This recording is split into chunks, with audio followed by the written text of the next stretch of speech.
आपने आज अहम खबर दी पाकिस्तानी ज़राए के हवाले से भी कि मुज़ाकरात किस सिमत में जा रहे हैं। दूसरी तरफ आज वज़ीर आज़म ने कतर का दौरा किया, आप भी वहाँ मौजूद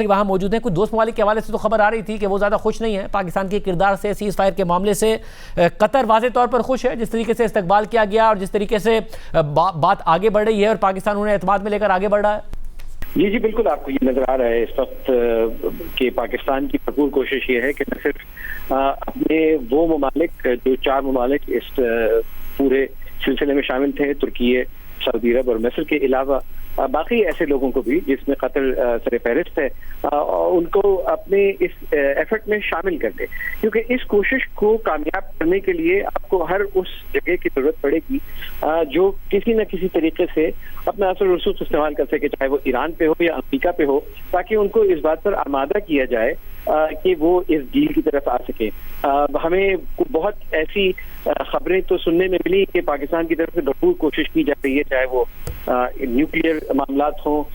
चाहे वो स्ट्रेट ऑफ हॉर्मुज का मामला हो, आपने हॉर्मुज का, लेकिन ईरान की तरफ से इस वक्त भी बहुत सारे खदशात का इजहार किया जा रहा है। आपको याद रहे कि ईरान 2 दफा मुज़ाकरात पे आया और उसके बाद उस पर हमला किया गया, तो पाकिस्तान ने उस गैप को बंद करने की बहुत कोशिश तो की है, लेकिन वो एक बहुत बड़ा खला है और उसको पूरा करने के लिए दोनों तरफ से आगे बढ़ने की ख्वाहिश और इसके बाकायदा इजहार करना पड़ेगा। तो इस वक्त हमें नजर आ रहा है कि पाकिस्तान की पूरे खत्ते में कोशिशें जारी हैं, चाहे वो ईरान हो, सऊदी अरब हो, कतर हो और अब तुर्की उस फहरिस्त में भी शामिल होता जा रहा है। लेकिन उसके साथ साथ ये याद जहन में रखना पड़ेगा और हमें बहुत सारे लोगों ने ये बताया है कि अपनी उम्मीदों को एक बांध के रखें, क्योंकि इस वक्त मामला किसी भी तरफ जा सकते हैं। इन तमाम कोशिशों के बावजूद एक बहुत बड़ा खला है, एतमाद का बहुत बड़ा फुकदान है, जिसको ईरानी भी चाहते हैं कि अमेरिका को आगे बढ़ के किसी तरीके से पुर करे और अमेरिका की तरफ से भी इसी तरह की ख्वाहिश जाहिर की जाएगी। मतलब ये भी बताएगा कि क्योंकि आज आपकी खबर थी जिसके मुताबिक इनरिचमेंट के हवाले से और फिर जो न्यूक्लियर स्टॉक पाइल है उसके हवाले से भी एक ब्रेक थ्रू की तवक्को ज़रूर है। फील्ड मार्शल भी कोशिश कर रहे हैं, वज़ीर आज़म भी कोशिश कर रहे हैं कि गैप किसी तरीके से कम हो। जो अदम एतमाद है, जो गैप है, ज़्यादा किसका है? लाइक अमेरिका को कम एतमाद है या फिर ईरान को इस वक्त बहुत कम एतमाद है अमेरिका पर? इस वक्त रसूख से कहना बहुत मुश्किल है, क्योंकि दोनों तरफ मामला इसी तरह हैं कि क्योंकि एक दूसरे पर एतमाद करना बहुत मुश्किल है। अभी आप याद हो कि इस्लामाबाद में जब मुलाकात हुए तो फिर अभी अमरीकी ज़राए से ये बात पता चली कि 5 साल तक ईरान इस बात से रजामंद है कि वो अपने न्यूक्लियर मामलात को होल्ड पे रखेगा और अमेरिका की तरफ से 20 साल की डिमांड की गई। तो क्या हमें ये बताया गया है कि कोई एक ऐसा बीच की राह मौजूद है जिसमें कोई फाहिमत हो सकती है। मैंने कुछ न्यूक्लियर जो साइंसदान हैं उनसे भी बात की, जिनका कहना यह था कि जौहरी मामलात पे ईरान ने गुज़िश्ता 1 साल में, जबकि जून में सदर ट्रंप की हुकूमत ने पहला ईरान पे हमला किया था, उस वक्त से लेकर अब तक ईरान अपने सेंट्रीफ्यूजेस को स्टिल नहीं कर सकता है और उसकी सलाहियत जो है वो काफी मादूम हो चुकी है। तो शायद न्यूक्लियर साइंसदानों के ख्याल में ये मामला निस्बतन आसान हो। उसके अलावा एक और मामला है, 450 किलोग्राम वो न्यूक्लियर मवाद है जो ईरान उसकी सैचुरेशन जो है वो आगे तक बढ़ा चुका है, 20% से ऊपर जा चुका है और उसको अमेरिका की ख्वाहिश ये है कि ईरान तल्फ कर दे, अमेरिका के हवाले कर दे या बाहर ले जाए अपने मुल्क से। और ईरान की अभी तक इस बारे में कोई हतमी राय नहीं आई है। ईरान जनीवा में जब वहाँ मौजूद था तो वहाँ पे इस बात तकरीबन राजी था कि उसको वाटर डाउन करके यूरेनियम की जो अपनी फॉर्म होती है उसमें ले आया जाए या 3% से कम इनरिचमेंट की हालत में ले आया जाए, जो कि न्यूक्लियाई हथियार के लिए इस्तेमाल नहीं हो सकती। तो इस तरह की बहुत सारी जो है इस वक्त उम्मीद की किरणें मौजूद हैं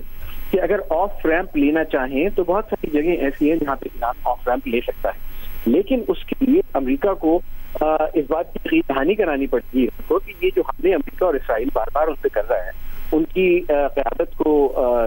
हस्ती से मिटा चुका है और फिर भी जो है वो इस बात से मुसर है कि ईरान आगे बढ़े। तो ईरानियों को ये कहना है कि किसी तरीके से हमें इस बात की यकीन दहानी कराई जाए कि ये दोबारा नहीं होगा और अगर हम इस राह पे चलते हैं, आपको याद है 2015 में भी वो इस तरफ चले थे, तो अमेरिका ने फिर भी उनके साथ यही किया था कि सदर ट्रंप ने अपनी हुकूमत में आने के बाद उस सहीफे को जो एक कॉन्ट्रैक्ट तैयार हुआ था बहुत सालों की मेहनत के बाद सदर ओबामा की गिरफ्तारत, उसे फाड़ के फेंक दिया था। तो अब ईरान वाकई यही चाहता है कि किसी तरीके से उसको न सिर्फ गारंटीज दी जाए, जमानतें दी जाए, बल्कि अमेरिका इस बात का ऐलान भी करे। और क्योंकि दोनों तरफ यही जो मैक्सिमलिस्ट पोजीशन जिसे कहा जाता है कि वो अपनी एड़ियां गड़ा चुके हैं, तो उनको नरम करना, उनको मुज़ाकरात की टेबल में लेके आना, दोबारा लेके आना और उनसे ऐसी पेशरफ्त कराना जो दोनों फरीकैन के लिए काबिल कबूल हो, एक बहुत कठिन मरहला है और बहुत मुश्किल टास्क है। और पाकिस्तान की पूरी सियासी और अस्करी क़यादत इस वक्त ये कोशिश कर रही है कि किसी तरीके से हर तरह के असर रसूख को इस्तेमाल करके उन्हें इस बात पे दोबारा आमादा किया जाए कि वापस आइए टेबल पर, बातचीत कीजिए और ये जो सीज फायर है इस सीज फायर को आगे बढ़ाइए। मतलब क्योंकि सदर ट्रंप धमकी भी देते हैं, फिर ये नवीद भी सुनाते हैं कि बस जंग ख़त्म होने वाली है, मामला तय पाने वाले हैं। अब से कुछ देर पहले अमेरिका के जो वज़ीर दिफा हैं उन्होंने भी अपनी मिलिट्री कमांड के साथ प्रेस कॉन्फ्रेंस की, धमकियां भी साथ दे रहे थे। तो कहा जा सकता है कि इस बात का अगर इम्कान है कि मुआहदा हो जाए, तो इस बात का भी इम्कान है कि मामला इतने इख्तलाफात दोनों के दरमियान है कि सीज़ फायर में तोसी हो और फिर बातचीत जारी रहे और पाकिस्तान भी किरदार अदा करता रहे। जी, मेरी तेहरान में कुछ जराये से बात हुई तो उन्होंने कहा कि उनका ख्याल ये है कि पाकिस्तान के पास इस वक्त दो ऑप्शन मौजूद हैं। जो पाकिस्तान का पहला ऑप्शन है वो यही भरपूर पाकिस्तान की कोशिश है कि किसी तरीके से मुज़ाकरात का दूसरा दौर शुरू किया जाए, दोनों फरीकैन को दोबारा लाया जाए। आपको नजर आ रहा है कि शहर इख्तिसार इस्लामाबाद में उसकी तैयारियां जारी हैं। लेकिन अगर वो ऐसा नहीं हो पाता है, अगर किसी वजह से